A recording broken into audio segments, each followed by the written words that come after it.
Halo guys, ketemu lagi di channel aku Belajar Bareng. Nah, di video kali ini aku mau sharing aja ya, sekaligus mau menjawab pertanyaan dari salah satu komentar ya di channel YouTube aku yang membahas tentang risiko seller membatalkan pesanan. Tapi sebelum lanjut, boleh ya bantu support dulu channel ini dengan cara tekan tombol subscribe, like, and lonceng, biar aku lebih semangat lagi dalam membuat video yang bermanfaat buat sobat semua. Oke, semoga yang like and subscribe dimudahkan dan dilapangkan rezekinya ya. Langsung aja kita ke pembahasan ya. Jadi ini ada salah satu pertanyaan dari customer ya, aku baca aja ya. Kalian bisa lihat di sini ya. Yang pertama dia komen seperti ini dari Mas Muhammad Hasan ya. Kalau pembeli salah bagaimana Mas? Seharusnya cari jalan tengah Mas, yaitu nggak usah dikirim biar batal otomatis daripada customer kecewa Mas, kata itu. Pembeli juga manusia, kadang salah, penjual juga kadang salah, jadi lebih baik cari jalan tengah biar sama-sama enak.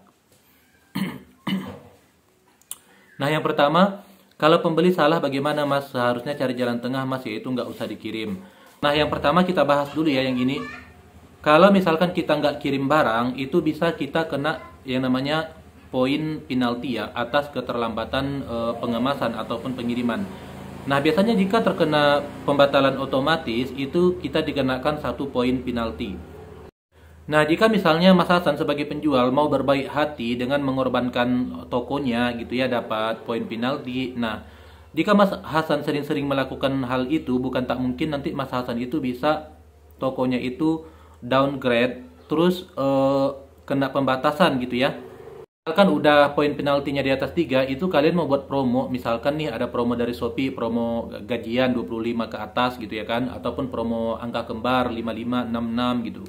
Nah, itu Mas nggak bisa. Jadi biasanya di bawah itu kan ada fitur promosi kan, nanti ada beberapa fitur promosi itu yang bisa kita ikutkan beberapa produk. Nah, Mas nggak bisa ikut kalau misalnya udah mendapatkan 3 poin penalti.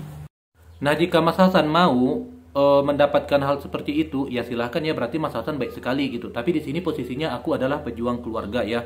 Karena seperti ini, kita mengembangkan toko itu nggak semudah membalikkan telapak tangan ya. Kita dari awal gitu, mulai dari cari customer hingga naik grade jadi star seller, terus naik lagi ke star plus sampai mall ya. Nah, itu semua ada proses. Nah, Mas Hasan bersedia nggak atau siap nggak dengan menerima konsekuensinya seperti itu gitu. Nah, terus yang kedua, kita lihat kondisinya dulu. Apakah di sini ketika dia mengajukan pembatalan, posisi produknya ini sudah dikemas ataukah sudah diambil kurir?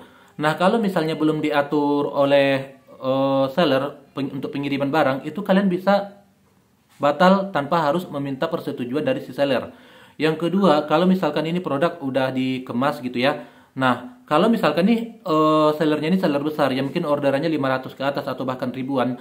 Nah, ketika sudah dikemas itu akan sangat menyulitkan ya, akan sangat merepotkan ketika kita mencari produk yang batal tadi, yang mana sih resinya gitu. Kita harus mencari di tengah tumpukan-tumpukan paket yang udah dikemas gitu. Jadi kita juga perlu memahami kondisinya ya, jangan ibaratnya ego sendiri gitu ya Mas ya. Ini kita sharing aja Mas ya, biar sama-sama dapat pemahaman gitu ya. Terus lanjut yang ketiga, kalau misalkan customer nih yang salah beli gitu ya kan. Nah, itu kita harus menerima konsekuensinya karena memang dari awal kita yang salah gitu kan, salah beli gitu ya. Contoh di aku sendiri, selain seller aku udah pasti pembeli juga kan. Jadi aku pernah beli tas waktu anak aku masuk SD. Jadi ketika aku masukkan ke keranjang mau CO, ternyata tas yang ini nih ongkirnya mahal gitu ya kan. Jadi aku ganti dong, nggak jadi CO. Jadi biasa kan di bawah ada tuh muncul produk rekomendasi sejenis gitu ya, untuk produk sejenis. Jadi aku pilih gitu. Nah, ternyata setelah nyampe barangnya itu kecil banget, jadi lebih cocok ke anak TK.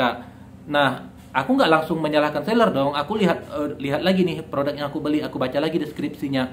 Ternyata setelah aku lihat deskripsinya itu ukurannya kurang lebih 32 cm ya, seukuran penggaris ya. Nah, itu memang ukurannya lebih cocok ke anak TK, dan si seller juga udah menuliskan deskripsinya ya. Jadi jelas di sini aku yang salah beli. Ya, karena di sini aku yang salah beli, jadi aku harus menerima dong konsekuensinya gitu. Jadi solusi dari aku ketika kalian salah order gitu ya. Nah, kalian tuh harus cepat-cepat chat si toko. Nah, entah nanti mungkin belum dikemas.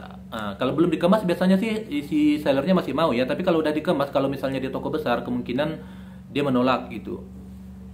Di toko aku cukup sering ya, bahkan banyak ya, yang dia mengajukan pembatalan tuh tanpa chat dahulu, tanpa memberitahu kita alasannya kenapa batal ya. Tapi karena belum dikemas posisinya, ya aku terima. Tapi kalau misalkan dia mengajukan pembatalan ketika sudah diambil kurir, itu nggak bisa lagi ya, karena kan posisinya paket itu sudah di tangan kurir. Nah, lanjut di sini masnya juga mengatakan penjual juga kadang salah gitu ya. Nah, kalau penjualnya salah tadi sudah aku sampaikan ya, itu kalian bisa ajukan retur karena di sini memang pure kesalahan dari si seller. Nah, lanjut eh, lebih baik cari jalan tengah biar sama-sama enak. Nah, kalau solusi yang Mas kasih tadi itu biarin aja batal otomatis, itu bukan jalan tengah Mas ya, karena itu justru mematikan rezeki orang lain gitu ya kan. Nah, balik lagi ke pasal yang aku bilang tadi, kalau misalnya memang kita yang salah, sudah seharusnya kita menerima konsekuensinya gitu. Nah, lanjut ke pertanyaan dia yang kedua, kasihan kalau salah ukuran, salah alamat atau apa kalau menjual menolak pembatalannya. Nah, seperti ini Mas ya. Kalau misalnya salah ukuran itu tadi memang kesalahannya memang di pembeli ya. Tapi kalau misalkan salah alamat itu kemungkinan paketnya tidak akan nyampe ya kan. Nah, ketika paket tidak nyampe itu biasanya paket akan kembali ke ekspedisi dan ekspedisinya akan mengembalikan lagi ke penjual seperti itu. Nah, di sini ada kata-kata kurang barokah gitu ya. Jadi gimana ya, Mas? Nggak gitu juga konsepnya Mas ya. Jadi memang harus di sini enak sama enak dan kita juga harus memahami konsekuensi dari setiap kesalahan kita gitu. Oke Mas Hasan, mungkin seperti itu ya sharing ataupun penjelasan dari aku ya. Di sini aku memang tujuannya memang mau menjelaskan ya ataupun memberikan pencerahan ya. Biar Mas Hasannya juga nggak berpikiran gimana-gimana gitu ya. Jadi di sini memang konsepnya aku memang edukasi ya. Jadi mohon maaf nih kalau misalkan ada salah kata ataupun mungkin penempatan katanya yang kurang pas ya. Semoga apa yang aku sharing ini bisa memberikan manfaat buat teman-teman semua. Ambil baik, buang buruknya ya. Oke guys, assalamualaikum warahmatullahi wabarakatuh.